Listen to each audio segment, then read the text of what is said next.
మంచి కథలతో వచ్చే కొత్త వారికి అవకాశాలు ఇచ్చి సినిమాలు నిర్మించేందుకు తమ అన్నపూర్ణ స్టూడియోస్ సిద్ధంగా ఉందంటూ టాలీవుడ్ కింగ్ అక్కినేని నాగార్జున అదిరిపోయే ప్రకటన చేశారు.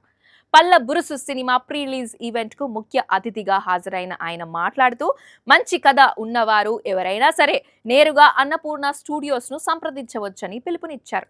స్టూడియో అంటే కేవలం లీజులకు ఇచ్చి డబ్బులు సంపాదించడం మాత్రమే కాదని, తిరిగి సినీ రంగానికి సేవ చేయాలనే ఉద్దేశంతోనే కొత్త దర్శకులతో సినిమాలను నిర్మిస్తున్నట్లు తెలిపారు.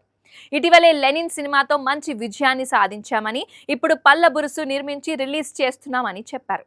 రాబోయే రోజుల్లో రంభా, ఊర్వశి, మేనకతో పాటు తన ప్రతిష్టాత్మక 100వ సినిమా కింగ్ 100 కూడా అన్నపూర్ణ స్టూడియోస్ బ్యానర్ పై రాబోతున్నట్లు నాగార్జున వెల్లడించారు. కాగా గోమతి రెడ్డి, సుధాకర్ రెడ్డి, మురళీధర్ గౌడ్, ప్రజ్వల్ యాద్మ ప్రధాన పాత్రలో ఉదయ్ చౌహాన్ దర్శకత్వంలో తెరకెక్కుతున్న పల్ల బురుసు అన్నపూర్ణ స్టూడియోస్, ఎపిక్ స్టూడియోస్ సంయుక్తంగా నిర్మాణంలో ఆగస్టు 14 ప్రేక్షకుల ముందుకి రానుంది. సాక్షి టీవీ ప్రసారాలను నిలిపివేయటం చట్టరీత్యా నేరం. సాక్షి టీవీ ప్రసారాల కోసం మీ స్థానిక కేబుల్ ఆపరేటర్ను వెంటనే సంప్రదించండి. డిటిహెచ్లో, ఇంటర్నెట్లో కూడా సాక్షి టీవీ ప్రసారాలను వీక్షించవచ్చు.